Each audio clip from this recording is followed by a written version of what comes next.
Bismillahirrahmanirrahim. Assalamualaikum warahmatullahi wabarakatuh. Baik, pada kesempatan ini kita berjumpa pada kelas filsafat umum.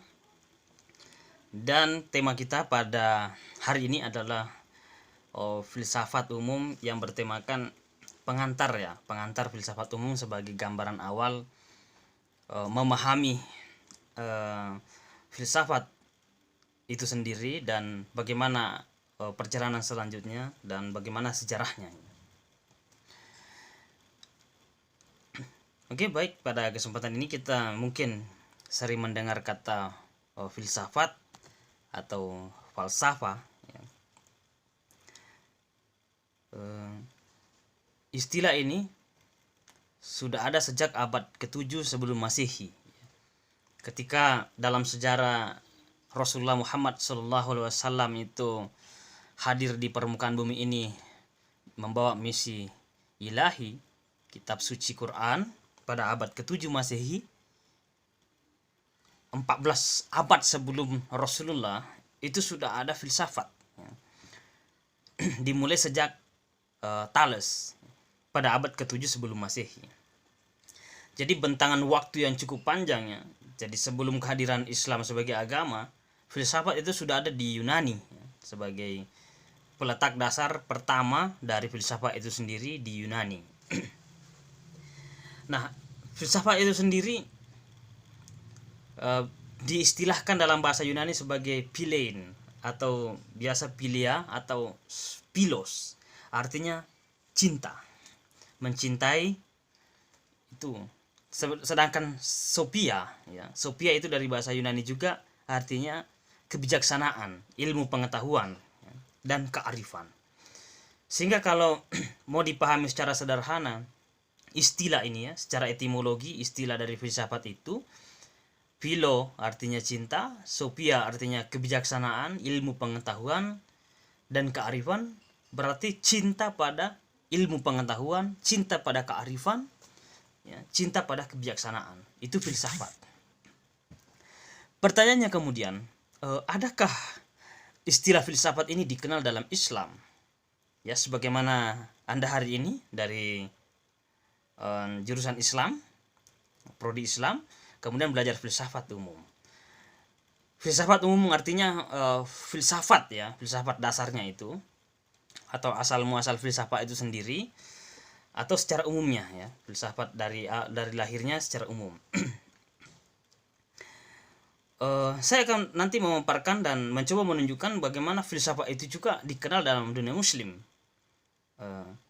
bahkan jauh sebelum filsafat Yunani itu hadir ya, dengan istilah-istilah lain. Dalam bahasa Arab, filsafat itu disebut sebagai falsafah ya, al-falsafah. Falsafah dalam arti kebijaksanaan, kearifan.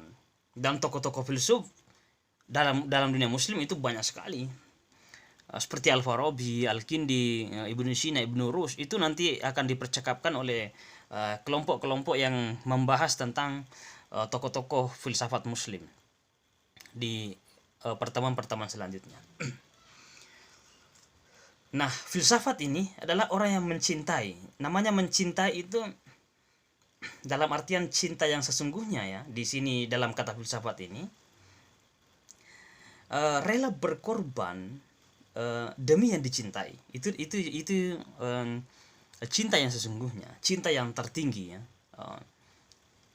Mungkin istilah lainnya adalah memberi tanpa mengharap kembali ya. Itu cinta yang tertinggi ya. Nah, filsafat menghendaki orang sampai kepada cinta yang tertinggi itu, yaitu mengorbankan segala hal demi ilmu pengetahuan ya. Bahkan kita kenal tokoh-tokoh filsuf beberapa yang meninggal karena tidak disepakati pikiran-pikirannya misalnya dengan penguasa, itu rela meninggal demi mempertahankan pikiran-pikiran filsafatnya yang dianggap sebagai suatu kebenaran. Seperti misalnya Socrates dalam sejarahnya itu dipaksa minum racun oleh penguasa karena dianggap melanggar hukum negara waktu itu ya, dari segi berpikirnya. Nah, orang bebas berpikir kok dihukum ya, dan dia rela menerima hukuman itu sebagai orang yang bijaksana ya, demi mempertahankan namanya kebenaran.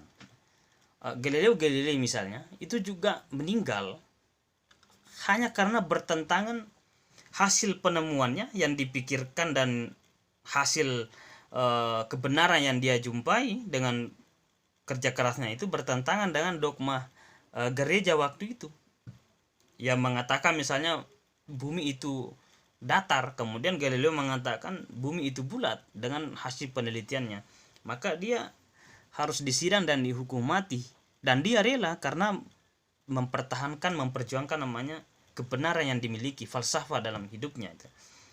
Nah, saudara, cinta di sini kalau dalam skala mahasiswa itu artinya bisa mengurangi uang jajannya untuk beli buku, kemudian belajar, mencintai kebijaksanaan, mencintai pengetahuan. Disitulah filsafat ya. Mengurangi jam bermainnya ya, mengurangi jalan-jalannya, tapi terus banyak belajar, mengkaji, berdiskusi.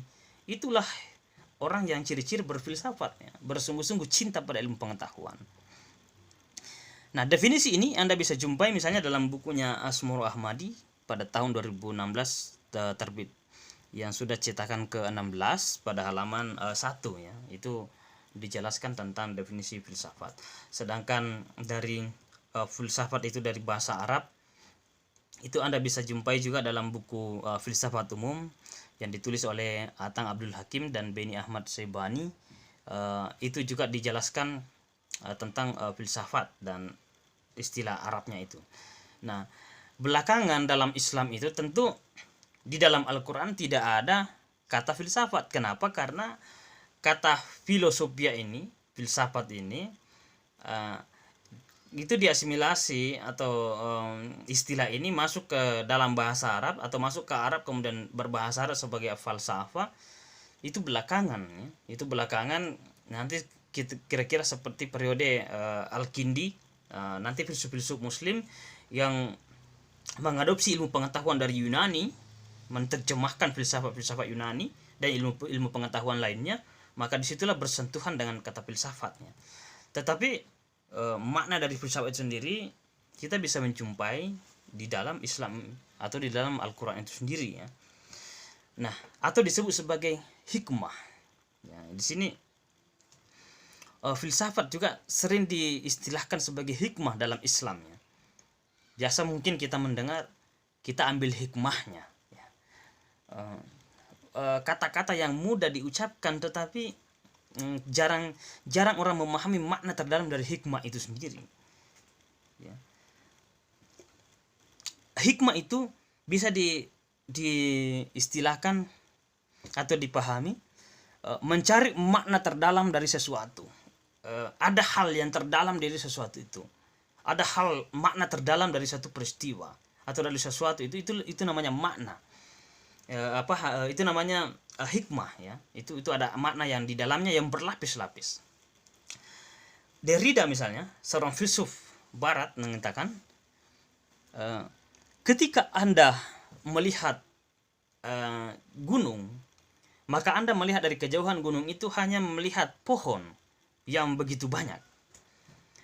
Tetapi apakah gunung itu hanya ada pohon? Tidak. Ternyata ketika Anda mendekat di gunung itu, ternyata di dalamnya, di balik pohon itu masih ada pohon yang lain.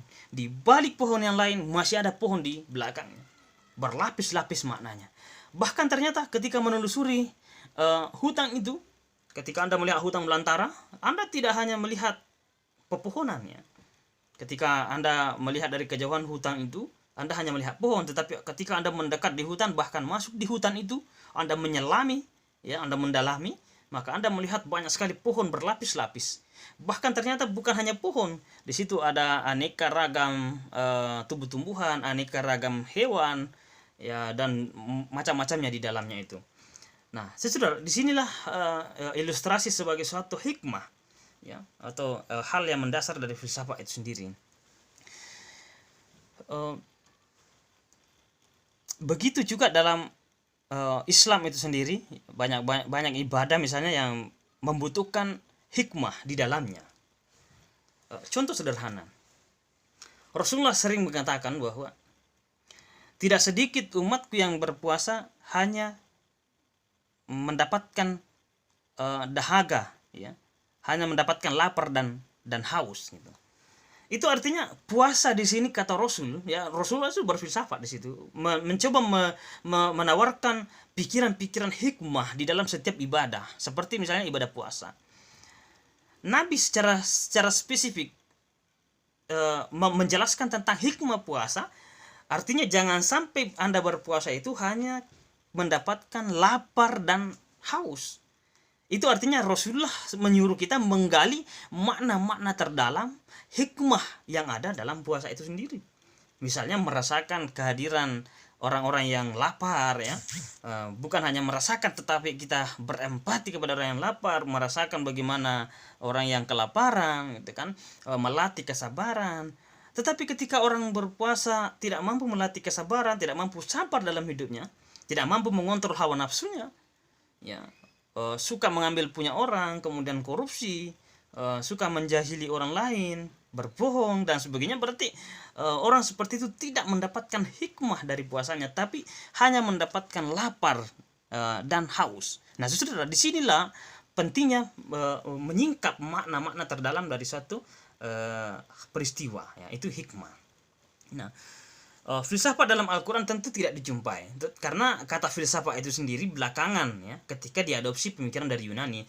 Tetapi filsafat sebagai ilmu hakikat itu disebut hikmah, terdapat sekitar 20 ayat di dalam Al-Quran, ya. Contoh diantaranya misalnya dalam surah Al-Baqarah, surah kedua ayat 129, yang artinya, ya Tuhan kami, utuslah di antara mereka seorang Rasul dari kalangan mereka yang membacakan kepada mereka ayat-ayatmu, mengajarkan kitab suci dan hikmah. Nah, di sini, dan mengajarkan kitab suci dan hikmah kepada mereka. Nah, saudara, dalam surah kedua dalam Al-Quran ini ayat 129 diminta diutus Rasul yang mengajarkan kitab suci dan hikmah. Itu dalam istilah hikmah ini, dalam istilah yang lainnya adalah filsafat, menelusuri makna terdalam dari satu hal itu. Nah, itu bisa dijumpai 20 ayat dalam Al-Quran bicara tentang hikmah, salah satunya tadi, ya. Itu bisa Anda temukan juga di dalam buku Imam Syafi'i. Imam Syafi'i ini adalah dosen Universitas Islam Indonesia Yogyakarta, ya, bukan Imam Syafi'i yang 4 imam mazhab, bukan, ya.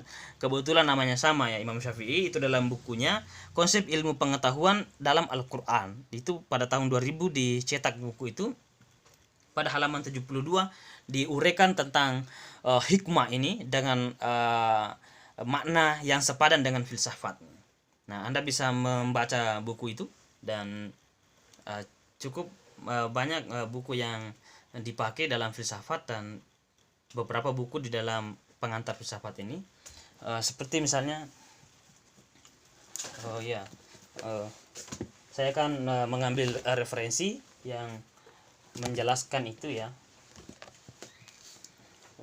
seperti misalnya di dalam buku ini, ya, Imam Syafi'i, Konsep Ilmu Pengetahuan dalam Al-Quran, itu yang menjadi referensi kita pada perjumpaan ini. Kemudian kita mencoba masuk ke filsafat secara terminologi, ya. Filsafat secara terminologi disebut juga sebagai peristilahan ilmu yang mempelajari batasan atau definisi sesuatu. Nah, definisi filsafat itu cukup beragam tergantung dari para filsufnya dan dari sudut pandang mana dia melihat. Tetapi Anda bisa mendapat gambaran bahwa filsafat itu adalah cinta pada ilmu pengetahuan, cinta pada kearifan. Pythagoras pada tahun 572 atau pada abad 6 sebelum Masehi itu mengungkapkan bahwa filsafat itu adalah pecinta kearifan. Jadi orang yang mencintai kearifan. Kearifan yang sesungguhnya hanyalah milik sang pencipta gitu. Pada abad ke-6 sebelum Masehi itu sudah ada, ya, penjelasan-penjelasan seperti itu dari Pythagoras. Kemudian filsafat itu berpikir bebas. Ini ada buku yang cukup menarik juga yang saya rekomendasikan untuk dibaca, di bukunya Profesor Musa Asy'ari. Ini salah satu dosen dari Sunan Kalijaga Yogyakarta, berjudul Filsafat Islam Sunnah Nabi dalam Berpikir. Ini buku yang cukup menarik. Misalnya dia mengatakan filsafat itu berpikir yang bebas, berakar, berada pada tataran makna. Jadi berfilsafat itu mencoba berpikir secara mendasar tataran makna, kemudian berakar, ya. Nah, bagaimana munculnya filsafat itu? Ketika tidak ada tekanan kepada siapapun untuk berpikir, tidak ada yang menghalangi Anda untuk berpikir, artinya bebas dalam berpikir. Nah, saudara, di Yunani, kenapa Yunani selalu dikutip peristilahan dan sumber-sumber ilmu atau filsafat sering disebut sebagai induk dari ilmu pengetahuan? Kenapa filsafat juga hadirnya di Yunani? Karena dalam beberapa literatur diungkapkan bahwa Yunani satu-satunya negara di dunia di masa 7 abad sebelum Masehi itu menerapkan konsep kebebasan berpikir. Artinya penguasanya, pemimpinnya tidak membatasi rakyatnya untuk berpikir. Semua silahkan berpikir, menggunakan akalnya, menggunakan otaknya untuk melakukan aktivitas berpikir. Nah, kemampuan berpikir inilah memunculkan berbagai macam tokoh-tokoh yang mencoba menggunakan akal pikirannya itu memikirkan segala hal. Muncullah seperti misalnya Thales, kemudian muncul muridnya bernama Socrates. Socrates memiliki 2 murid yang cukup hebat sampai hari ini. Pikiran-pikirannya seperti Plato dan Aristoteles itu terus berdialektika. Nah, itu karena kebebasan berpikir. Itu Anda bisa jumpai dalam buku Musa Asy'ari pada terbit pada tahun 2017 pada halaman 1, ya. Itu filsafat Islam Sunnah Nabi dalam Berpikir. Nah, di dalam hidup ini yang paling dominan juga berpikir, ya, dibanding dengan bernapas. Ketika saudara saya minta untuk menahan nafas 20 detik, ya, 30 detik itu bisa, bahkan ada yang 1 menit menahan nafasnya. Tapi ketika Anda ditantang menahan berpikir, ya, coba 1 detik pun Anda menahan berpikir, itu tidak bisa. Selama Anda hidup, bahkan di dalam ilmu psikologi, dalam keadaan tidur pun orang tetap berpikir, terus berpikir, pikiran itu terus bekerja. Karena dalam keadaan tidur, informasi-informasi yang didapatkan dalam keseharian yang hari itu diatur ulang, disusun ulang dalam pikiran kita, dalam otak kita. Artinya berpikir itu dalam ilmu psikologi tidak pernah berhenti selama manusia masih hidup. Jadi dalam hidup ini lebih banyak berpikir daripada bernapas. Oleh karena itu, kenapa banyak orang yang dibatasi berpikir? Kenapa tidak banyak orang yang mencoba menggunakan pikirannya secara baik, secara lebih luas, ya. Nah, saudara, tidak bisa dipenjarakan akal pikiran itu, bahkan sekalipun pemerintah, ya. Jadi pemerintah tidak boleh menyeragamkan pikiran seseorang, tidak boleh mengatur pikiran rakyat, karena pikiran itu adalah kebebasan yang dimiliki setiap manusia. Bung Karno dalam penjara pun dia bisa bebas berpikir dan menuliskan banyak sekali buku. Bung Hatta menulis buku misalnya Alam Pikiran Yunani, itu adalah buku rujukan filsafat juga yang sampai hari ini terus dipakai. Judulnya Alam Pikiran Yunani, itu juga ditulis dalam penjara. Kemudian itu yang menjadi mahar pada istrinya, ya. Karena Bung Hatta ketika sebelum Indonesia merdeka tidak mau menikah kecuali Indonesia sudah merdeka. Itu luar biasa cara berpikirnya, dan sudah menulis buku Alam Pikiran Yunani. Nah, itu buku filsafat, ditulis dalam penjara. Dan setelah Indonesia merdeka baru betul-betul ingin menikah, dan maharnya adalah buku karyanya yang ditulis dalam penjara. Buya Hamka, ulama tersohor dan terhebat yang pernah kita miliki di Indonesia dan di dunia. Buya Hamka menulis karya yang monumental, Tafsir Al-Asar, itu juga dalam penjara. Nah, saudara, dalam keadaan di penjara pun orang masih bisa berpikir. Kenapa kita yang sudah di luar yang kebebasan dalam dunia akademik, bahkan dunia kampus, kenapa tidak mau berpikir secara baik, secara bebas, secara mendasar? Nah, pikiran-pikiran itu harus kita gunakan, ya. Bahkan orang di dalam penjara pun masih banyak karya-karya yang bisa dilahirkan dan kebebasan berpikir masih ada. Kenapa kita yang di luar yang menghirup udara segar dan tugasnya sebagai seorang mahasiswa tidak menggunakan akal pikiran secara baik? Nah, inilah yang menjadi tantangan bagi kita untuk terus berpikir. Nah, kemudian tokoh-tokoh yang lainnya adalah Socrates, di mana Socrates mengajarkan bahwa pengetahuan adalah kebajikan dan kebajikan adalah kebahagiaan. Socrates menyusun filsafat itu bahwa suatu peninjauan diri yang bersifat reflektif, ya, jadi reflektif ya, atau perenungan terhadap asas-asas kehidupan. Ada perenungan di dalamnya. Kemudian melahirkan murid. Ya, ini pada tahun 469 atau pada abad kelima Socrates itu ada, dan melahirkan murid pada tahun 427, berpikirnya juga monumental, namanya Plato. Mengatakan bahwa filsuf yaitu pecinta pandangan pada kebenaran. Jadi ada kebenaran yang harus ditelusuri dari setiap makna atau setiap sesuatu. Nah, murid yang satunya lagi adalah Aristoteles, mengungkapkan bahwa sophia itu adalah kearifan, kebajikan intelektual yang tertinggi, suatu kumpulan teratur pengetahuan rasional. Ya, kemudian kita memahami bahwa Aristoteles ini cara menempuh kebenarannya melalui dengan metode ilmiah, ya, pengujian lapangan. Beda dengan Plato lebih dikenal dengan idenya, ya, bahwa segala sesuatu itu tentu berangkat dari ide dulu, kemudian realitas yang ada. Kemudian selanjutnya beberapa referensi yang kita gunakan sudah saya sampaikan itu. Filsafat itu merupakan pemikiran yang mendalam, ya. Istilah lain yang saya ungkapkan tadi, kita bisa maknai bahwa filsafat juga itu adalah pemikiran yang radikal dalam arti radix, yang mengakar, sistematis, menyeluruh, ya. Kemudian filsafat menggunakan akal, rasio untuk menelaah. Jadi filsafat ini semata-mata menggunakan akal, pertimbangan akal, ya. Di mana akal itu sangat diapresiasi di dalam Islam, ya. Banyak sekali ayat yang berbicara tentang menghargai akal pikirannya. Filsafat dan ilmu di dunia barat juga berasal dari zaman Yunani kuno, ya. Kemudian selanjutnya bahwa dilihat dari segi pengetahuan, filsafat merupakan jenis pengetahuan yang berusaha mencari hakikatnya, seperti yang saya sampaikan tadi. Misalnya hakikat sholat itu sendiri, ya, dalam Islam misalnya. Jadi